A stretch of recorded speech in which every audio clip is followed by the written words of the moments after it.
Visipol ya? Visipol. Nah, saya IPS karena prinsip bukan karena nasib ya. Oh, iya. Jadi sesuai passion dong. Oh. Gitu. Ini juga ekonomi dasarnya bagaimana nanti Pak? Berarti ada hitung-hitung juga. Waduh. Ada jurusan favorit nggak sih? Ya, salah satu yang menjadi favorit yang ada di Visipol. Oke ya, lanjut ya. Ya. Woi. Ada mah. Mantap.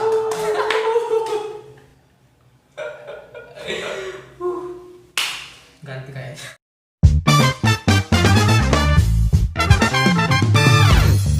Oke.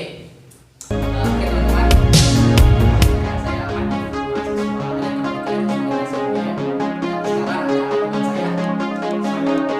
Dan dari jurusan manajemen kebijakan publik dari Visipol UGM Manajemen dan kebijakan publik Visipol ya. Visipol. Oke. Nanti kemarin nggak keluar. Oke, sebelum nanti kita bahas tentang manajemen kebijakan publik, kita akan ke Basit dulu nih. Gimana ya? Basitnya asalnya dari mana sih? Oh, saya dari Tangerang Selatan. Terus pada tahun 2016 saya disempatkan untuk berkuliah di jurusan manajemen kebijakan publik di Universitas Gadjah Mada ya. Gitu. Tangerang Selatan tuh Bekasi ya? Tangerang Selatan ya Banten. Banten. Oke. Mungkin peta Anda harus diperhatikan dulu gitu. Mau saya bukan ada geografi. Terus waktu SMA IPA atau IPS? IPS. IPS harga mati. Saya IPS karena Apa? ada Nggak selalu. tahu. Nah, saya IPS karena prinsip bukan karena nasib ya. Oh, iya. Jadi sesuai passion dong. Oh. Gitu. Jadi emang waktu SMA passionnya emang ke IPS. IPS. Padahal dulu iya. Ekonomi. Padahal dulu waktu SMP saya sempat jadi tim sains biologi yang seleksi OSN biologi. Oh. Tapi gagal masuk. Karena saya membela ke IPS kurang ajar. Terus kenapa pilih manajemen kebijakan publik? Oh iya, jadi gini ya, manajemen dan kebijakan publik di Universitas Gadjah Mada ini jadi satu-satunya jurusan manajemen dan kebijakan publik yang ada di Indonesia gitu. Jadi Aku juga baru dengar sih. iya ini sangat istimewa jadi Itu jurusan favorit juga nggak sih? ya salah satu yang menjadi favorit yang ada di Visipol. Ya kan kalau nggak salah kalau secara passing grade tahu apa ya? Yang pertama pasti kan ada HI, terus ada komunikasi, terus biasanya tuh di bawahnya lagi tuh ada DPP, baru misalnya ada MKP dan ada sosiologi, PS3. Berapa jurusan di Visipol? Ada 6 jurusan di Fakultas Ilmu Sosial dan Politik di UGM ini. Nah, Terus kenapa di UGM? Apakah karena cuma ada MKP? Di UGM cuma ada MKP tuh? oh gitu. Yang pertama sih sebenarnya untuk alasan normatifnya, UGM itu menjadi universitas peringkat pertama di Indonesia versi University World Ranking ya. IKS ya kayak gitu. Terus kalau masalah non normatifnya di Jogja ini menjadi salah satu kota dengan biaya hidup termurah. Jadi kalian misalnya dengan 10.000 aja itu udah kenyang banget, udah dapat makanan, udah dapat di burjo, udah dapat nasi telur plus juga es teh yang banyak kayak gitu teman-teman. Emang di tempatmu gimana perbandingan harganya? Oh sangat mahal. Bayangkan aja di Tangerang Selatan es teh 5.000 kurang aja. Dibanding di sini cuma 2.000. Nutrisan 3.000, sangat murah gitu. Dibandingkan di Bandung kan ya ada kepikiran juga nih pengen kuliah di UI tapi Kenapa kan ya? Dekat kan ya Tangerang Selatan Bu? iya kedekatan ya nggak seru lah, nggak ada jiwa-jiwa rantau itu nggak seru ya. Masa pulang ke rumah nggak asik. Terus selama kuliah di Jogja ini asik nggak sih malam? Oh asik banget. Jadi di Jogja ini emang kota pelajar ya. Jadi emang untuk diskusi kayak gimana itu sangat hidup teman-teman. Untuk misalnya ada diskusi-diskusi yang diadakan oleh lembaga lain, lembaga penelitian dari kampus-kampus lain itu sangat banyak. Dan juga kalau misalnya teman-teman jenuh misalnya dengan urusan ke kampus-kampus kegiatan kampus, itu banyak sekali wisata-wisata yang bisa kalian kunjungi, dari wisata alam, wisata rohani. Wisata rohani kemana ke Maskam ya?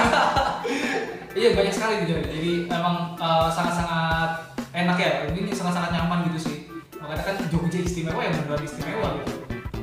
Termasuk istimewa. Jadi sebutannya kota pelajar ya? Kota pelajar juga benar. Jadi sini memang ada 3 kampus negeri nggak sih? Ada UNY, ada UPN, UIN, UGM, 4 iya kayak gitu. Terus kampus-kampus swasta juga banyak. Dan salah satu kampus swasta terbaik itu ya di sana sama UI gitu kan. Itu jadi makanya kenapa Jogja ini dibilang kota pelajar itu sangat-sangat lingkungan kampusnya gitu, lingkungan akademiknya juga sangat-sangat hidup gitu karena adanya banyak kampus yang ada di saya di Oke, mantap. Kamu MKP lulus jalur apa? Oh, dulu saya masuk MKP dari SBMPTN, jalur pejuang ya. jalur pejuang, jalur maco, bukan senam PTN yang hoki-hokian. Karena dulu saya tidak masuk senam PTN soalnya. Nah, MKP sendiri itu termasuk paling susah nggak sih di Visipol? Kalau dibilang susah tergantung juga sih, karena kalau menurut saya MKP itu ada berada di kalau secara favorit ya di tengah-tengah sih mungkin ya. Karena yang favorit yang pertama tentu ya ada komunikasi pasti sama HI. Lalu di bawahnya itu nanti ada perebutan antara jurusan Departemen Politik Pemerintahan dengan MKP. Baru di bawah itu ada sosiologi. Gitu. Tapi juga sebenarnya ini masalah pasang ini tidak ini ya tidak apa namanya tidak menjamin juga. Jadi emang tergantung ini juga ya tergantung keketatan dan setiap tahun juga. Gitu. Tapi dalam apa ya secara tren setiap tahunnya ini peminat di MKP ini cukup meningkat dari setiap tahunnya. Memang di MKP ini menjadi salah satu jurusan yang sangat menjanjikan ya. Menjanjikan di masa depan kayak gitu. Karena kalian akan menjadi oligarki Indonesia yang akan menguasai. Oke, sebelum kita masuk ke sana tuh kamu SBMPTN ya. Pilihan pertama MKP. Oh, MKP. Terus kedua SDK. Jadi gini teman-teman, sebenarnya ini ceritanya unik sih. Dulu kan pertama awalnya emang kecelakaan sih masuk MKP. Dulu saya kecelakaan. Oh iya. Jadi ini ada lucu sih. Dulu pengen masukin jurusan PSDK karena kan ini tertarik nih karena udah ada mata kuliah PSDK tuh apa? PSDK tuh apa? Pembangunan sosial dan kesejahteraan. Pembangunan sosial dan kesejahteraan. Mungkin kalau di kampus lain itu namanya kesejahteraan sosial ya. Nah itu kan kalau misalnya secara passing grade, secara di atas kertas itu passing grade PSDK itu di bawahnya MKP. Jadi saya berharap udahlah PSDK ditaruh kedua aja, biar yang ditaruh pertamanya itu ada lebih tinggi. Saya taruh MKP. Pas pengumuman masuknya pilihan pertama, padahal saya berharap masuk pilihan kedua. Tapi nggak apa-apa, bersyukur ya. Bersyukur ya. Bersyukur. Karena saya tidak menyesal ya. Ada banyak hikmahnya sekali. Oke, siap. Oke, masuk di MKP nih, di Sipol ya. Di apa? Manajemen kebijakan publik. Oh, nggak masuk ini ya, ekonomi ya, manajemen gitu kan. Nah, iya begini teman-teman. Jadi dulu jurusan kita namanya itu administrasi negara, tapi sejak kampus lain namanya administrasi negara. Tapi kalau di MKP di Sipol ini semenjak tahun 2013 atau berapa ya? Saya agak lupa. Udah ganti kurikulum dan juga ganti nama. Jadi memang orientasi pembelajarannya antara administrasi negara dan juga manajemen kerjaan itu berbeda. Coba kalian teman-teman dibandingkan aja deh mata kuliah yang ada di administrasi negara UI ya. Saya perbandingannya UI ya. Nggak tahu ya kalau di kampusnya kayak gimana. Jadi kalau di administrasi negara di UI itu masuk FIA, mereka masih belajar matematika ekonomi dan lain-lain. Memang sangat administrasi. Tapi kalau manajemen kebijakan publik ini kita belajar proses pembuatan kebijakan publik dari mulai tahap agenda setting sampai tahap evaluasi kayak gitu teman. Jadi emang lebih ke konseptual gitu. Kayak gitu sih. Jadi emang ada perbedaan kurikulum juga selain dari nama kayak gitu. Jadi kalau di luar negeri pun berbeda ya. Public administration dan public policy and management itu dua jurusan berbeda. Dan kalau di Visipol sendiri tuh unik. Untuk S2-nya kita ada jurusan manajemen dan kebijakan publik S2 dan juga ada S2 administrasi publik gitu teman-teman. Jadi emang ini dua jurusan yang berbeda dan memang orientasinya berbeda. Mungkin secara gampangnya gini, kalau administrasi publik itu nanti kalian akan menjadi pelaksana kebijakan. Tapi kalau manajemen kebijakan publik kalian akan menjadi seorang pembuat kebijakan. Kayak gitu sih. Mungkin itu in a nutshell-nya ya. Itu gambaran besarnya kayak gitu. Oke. Terus di MKP sendiri itu ada beberapa percakapan kayak gitu ada. Kalau di kita itu ada konsentrasinya manajemen publik dan juga kebijakan publik.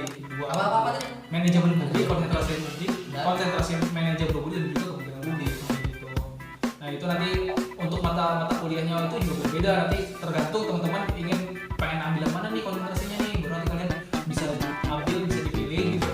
Ya kalau kalian misalnya berniat untuk menjadi seorang pembuat kebijakan publik, ya udah kalian nanti akan mengambil mata kuliah yang searah untuk pengambilan kebijakan. Tapi kalau untuk manajemen publik mungkin nanti ada mata kuliah gitu. Aku masih secara spesifik masih belum tergambar gitu. Kira-kira di manajemen kebijakan publik sendiri ini tuh belajarnya tuh apa gitu. Kalau ilmu dasarnya sebenarnya sangat apa ya, sangat tergantung passion kalian juga sih. Nanti emang kalau di awal pasti ya ada pengantar kebijakan publik di semester awal, terus ada pengantar manajemen publik, pengantar ilmu lain seperti pengantar ilmu sosial dan lain sebagainya. Tapi nanti kalau dari semester menjelang semester akhir, kalian akan bisa memilih nih, misalnya ada kebijakan pariwisata, nanti ada mata kuliahnya namanya tourism, sustainable tourism development kayak gitu. Jadi belajar pariwisata juga.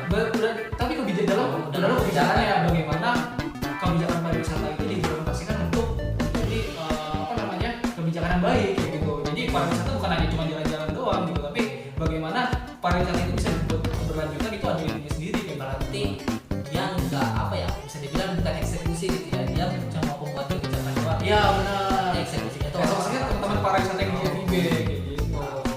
Keren. Terus yang misalnya teman-teman pengen fokusnya kemana nih, ke apa ya kira-kira misalnya ini kan SDM. nah bisa itu kalau SDM itu kan sumber daya manusia, nanti ada juga mata kuliah manajemen sumber daya manusia, itu juga belajar juga kayak gitu bagaimana mengelola sumber daya manusia. Nanti juga ada mata kuliah namanya perilaku organisasi kayak gitu. Kalau itu untuk yang misalnya kalau kalian teman-teman tertarik ya ke manajemen publik, itu kan manajemen sektor publik ya, bagaimana kalian mengatur sektor publik kan harus paham bagaimana perilaku organisasi kayak gitu. Itu sangat-sangat menarik untuk mata kuliahnya. Oke. Terus pelajaran SMA yang masuk di kebijakan publik apa? Oh, ada namanya ekonomi sektor publik. Ya itu sebenarnya dasarnya itu pelajaran ekonomi yang ada di SMA, yang kurva permintaan penawaran kayak gitu. Tapi itu lebih advance lagi nanti teman-teman. Nanti ada saya agak lupa juga sih. Itu dari semester lama soalnya. Tapi itu dasarnya emang mata kuliah SMA, jadi nanti gak jauh beda, tapi itu lebih ditingkatkan lagi gitu levelnya kayak gitu. Dan misalnya kalau teman-teman tertarik dengan ekonomi, ya mungkin bisa diperdalam lagi. Oke. Oh berarti belajar ekonomi juga ya? Ekonomi dasarnya bagaimana nanti Kak? Berarti ada hitung-hitung juga. Waduh. Kira kamu masuk itu buat menghindari hitung-hitung. Jadi ada namanya mata kuliah teknik pengambilan keputusan. Jadi kan ya Itu mengambil keputusan hitung ya? Wah, kan nggak bisa cuman kita mengambil keputusan publik itu cuma cap-cip dong, nggak digabung gitu. Iya, harus ada Tapi harus ada pertimbangannya, banyak cost benefitnya Berarti gitu. ini pertimbangan ya? Yoi. Untung rugi apa? Iya kayak gitu. Jadi emang kebijakan publik ini masalah yang sangat kompleks gitu ya. Jadi emang ada banyak ilmu yang psikonya juga, kayak itu analisis kebijakan publik itu kan juga sangat ilmu yang cukup kompleks kayak gitu sih. Gimana waktu semester 1? Semester 1 sebenarnya agak masih santai ya, karena masih pengantar-pengantar dan juga cukup adaptasi dunia perkuliahan juga kayak gitu sih. Jadi mata kuliah kalau ada mata kuliah wajib fakultas, ada mata kuliah wajib jurusan. Nah rata-rata wajib fakultas itu di semester pertama misalnya sejarah sosial politik, terus pengantar ilmu sosial, kayak gitu, pengantar sosial politik Indonesia, ilmu sosial dasar gitu-gitu. Itu mata kuliah wajib fakultas di semester pertama. Kalau wajib itu Wajib jurusan baru masuk semester 2, pengantar kebijakan publik, pengantar manajemen publik kayak gitu. Itu ada wajib. Nanti berarti itu udah apa ya, semester pertama tuh satu fisiko atau setiap jurusannya ada apa namanya kuliahnya beda-beda. Maksudnya kalau MKP kelas MKP, tapi mata kuliah pengantar ilmu sosialnya dikontekskan dengan jurusan masing-masing. Misalnya tentu mata kuliah yang ada di pengantar ilmu sosial di HI itu akan dikontekskan dengan bagaimana nanti ilmu HI gitu. Tapi untuk pengantar mata kuliah ilmu sosial di MKP akan dikontekskan dengan mata kuliah MKP. sangat memusingkan saya. Wah, tapi sangat-sangat seru. Terus gimana Mas? Tugas-tugasnya gimana tuh MKP? Tugas-tugasnya sangat slow. Kok slow sih? Gimana? Berat.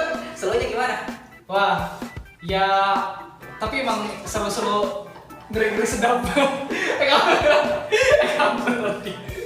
Kat. Slownya gimana? Ya, untuk tugas-tugas di MKP emang ngeri-ngeri sedap juga sih. Tapi emang kadang juga ya kalau dibilang gampang nggak ada juga gampang. Tapi kalau ada yang kadang-kadang misalnya proyek untuk tugas kelompok itu sangat-sangat ribet gitu. Jadi misalnya tugas di MKP lebih banyaknya memang ini sih lebih ke tugas kelompok ya. Soalnya kan nggak mungkin seorang pembuat kebijakan publik itu bekerja individu, tapi kan emang harus bekerja sama. Nah kayak gitu. Jadi emang kerjanya tugasnya ada beberapa, terus harus didiskusikan. Misalnya hasil diskusinya itu nanti misalnya dengan outputnya itu buat policy brief gitu. Policy brief itu semacam rekomendasi kebijakan seperti apa. Terus kita sebelumnya kan ada studi kasusnya nih, kasusnya ini bla bla bla bla bla, terus kita analisis kayak gimana ke depannya harus dianalisis dengan misalnya dengan teori yang diberikan di selama perkuliahan, lalu diberikan rekomendasi kebijakan kayak gitu sih. Terus kalau misalnya tugas individunya juga ya kalau sebenarnya di semester awal masih slow, di semester 2 udah mulai naik, semester 3, 4, 5 itu udah mulai menakutkan. Menakutkannya kenapa tuh? Karena banyak, setiap minggu pasti ada tugas, misalnya kita harus ada mini riset, terus juga itu jurnalnya juga bukan jurnal yang bahasa Indonesia ya, kalau di UGM itu jurnal harus bahasa Inggris, jadi mau nggak mau kalian harus bisa bahasa Inggris.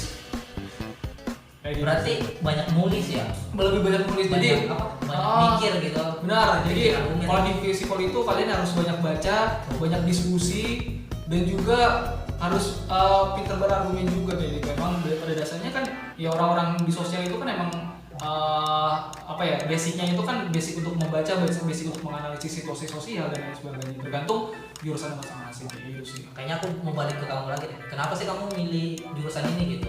Apakah kamu karena suka sosial gitu? Kamu passion di bidang ini? Oke. Jadi dulu awal-awal tuh waktu awal ini ya mau masuk kuliah gitu ya bingung kan.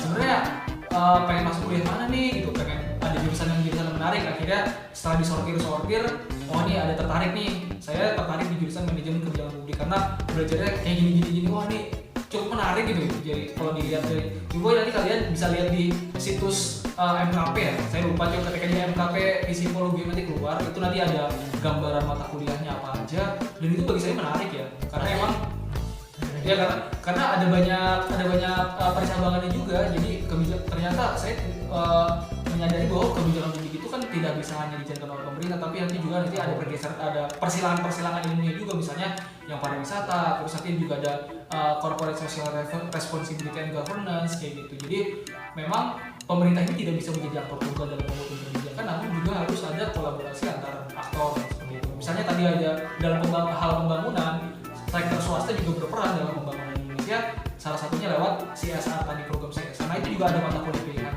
Jadi kamu tertarik di bidang-bidang seperti itu? Iya gitu. Tapi emang saya lebih tertarik ke bidang kebijakan, pembuatan kebijakannya gitu. Kirain kamu mikirnya tuh prospek kerjanya gitu. Prospek kerjanya juga. Ya, gimana ada prospek kerja? Wah, untuk masalah prospek kerja, memang ya lebih banyaknya alumni kita bekerja di PNS ya. Kalau tahu ketua komisioner aparatur sipil negara itu dosen kita gitu. Jadi ketuanya PNS di Indonesia itu dosen MKP coy. Iya. Pada temannya keterima mungkin. Nah alumni kita juga udah tersebar banyak di kementerian, di Kementerian Perdagangan, Kementerian Dalam Negeri, di Pemprov DKI, Pemprov juga di wilayah-wilayah lain. Karena emang jurusannya dibentuk gitu ya. Iya, pada dasarnya memang diarahkan untuk ke sektor publik, tapi tidak menutup kemungkinan juga untuk kalian bisa kerja di sektor swasta. Dan teman-teman saya pun juga yang baru lulus itu banyak ya. Bahkan ada yang kerja di Shopee. Oh, iya kerja di Shopee coy. Jadi bisnis development-nya kayak gitu. Jadi emang analisis, kan kemampuan analisis itu kan dibutuhkan di semua bidang sebenarnya. Pada dasarnya emang di semua bidang. Jadi memang bisa disebutkan kemana aja kayak gitu. Tapi memang kalau secara spesialnya emang struktur kepengajaran di MKP ini diarahkan untuk sektor publik gitu. Bahkan kalau ada nih salah satu posisi yang lagi ngehits itu di beberapa perusahaan, namanya ada public policy atau public affairs gitu. Public affairs itu salah satu posisi yang bisa ditempatkan anak-anak MKP di beberapa jurusan. Misalnya aja Shopee waktu itu lagi buka lowongan untuk public policy gitu, untuk alumni kebijakan publik yang nanti bagaimana menjembatani kepentingan perusahaan dengan publik kayak gitu. Itu juga butuh ilmu MKP-nya. Wow. Bahkan di Google pun ada. Google itu ada posisinya public policy, public affairs itu requirement-nya dibutuhkan anak-anak MKP. Social engineering kayak gitu ya. Beda, kalau social engineering itu lebih ke SDK. Oh. Itu apa nih? Mau habis baterainya, mau habis ininya, storage-nya. Gimana? Nanti. terus ini apa? Aku ini kan sosial kan, ya. Ini kan tentang kemasyarakatan. Berarti kita sebagai anak NKP itu kita harus terjun ke masyarakat itu. Bisa juga. Jadi memang pada dasarnya kan ya lagi-lagi ya kebijakan publik itu memang dari masyarakat untuk masyarakat. Jadi memang seharusnya seorang anak NKP itu harus peka terhadap permasalahan sosial agar bisa menganalisis nih ternyata apa sih akar permasalahan yang ada, akar permasalahan di publik dan bagaimana cara penyelesaiannya kayak gitu. Di mata kuliahnya sendiri itu ada itu nggak sih bersinggungan dengan masyarakat itu? Kalau misalnya ada namanya itu inovasi kebijakan publik. Nah, inovasi kebijakan publik itu kan kita mencari permasalahan dulu nih, kira-kira ada masalah apa. Nah, itu ada tugas lapangannya, teman-teman. Ya, tugas lapangannya dong. Kita juga ada praktikum. Iya. Kita ada praktikum terus kita ada permasalahan apa, terus baru kita memberikan rekomendasi kira-kira permasalahannya apa. Nanti disusun dengan argumen-argumen dan teori-teori yang diajarkan, lalu rekomendasi kebijakannya apa untuk memecahkan masalah tersebut. Terus kamu di NKP yang ngambil fokus di mana, Bang? Kalau aku sih lebih ke sebenarnya aku tertarik ya, tapi memang ini nggak ada di kuliah di MKP sih. Aku lebih tertarik ke kebijakan pendidikan, juga kebijakan ekonomi gitu. Karena bagiku masalah-masalah kebijakan di kedua hal tersebut itu merupakan akar permasalahan yang harusnya bisa diselesaikan oleh orang Indonesia kayak gitu. Dan juga reformasi birokrasi juga saya juga tertarik. Jadi sebenarnya aku cukup banyak tertarik dalam bidang apapun gitu. Kayak gitu. Karena kita sudah bicara terlalu lama mungkin ya. 21 menit. Nah, mungkin kamu ada ini nggak sih? Ini ya mungkin apa kriteria mahasiswa yang cocok di NKP apa sih? Kriterianya apa ya? Ya, apa gitu, suka ke masyarakat kayak apa, introvert, extrovert? Sebenarnya tidak ada kriteria khusus, tapi kalau mungkin teman-teman lebih tertarik ke masyarakat, mungkin saya lebih merekomendasikannya ke sosiologi ataupun GSBK. Karena itu emang akan bersinggungan maksudnya mata kuliahnya atau ilmunya itu langsung emang bersinggungan dengan masyarakat yang diarahkan. Tapi kalau kebijakan publik itu emang lebih ke governance ya, lebih ke pemerintahan gitu. Berarti kriteria orang yang Kriterianya sebenarnya kalau secara kriteria khusus nggak ada sih. Mungkin lebih kalau kalian kuat membaca kayak apa? kuat membaca juga benar, tapi mungkin lebih minatnya suka tentang isu-isu publik, isu-isu kebijakan publik, isu-isu permasalahan publik ya, dan isu-isu ke pemerintahan itu saya sangat merekomendasikan untuk masuk NKP gitu. Di NKP banyak laki-laki atau perempuan? Oh, Satu angkatan berapa? Satu angkatan berapa? 71. Wow. Terus berapa? Imbang nggak perempuan lagi? Kayaknya sih imbang sih. Udah ngalir banyak, kayak mungkin teknik kan Iya. laki-laki.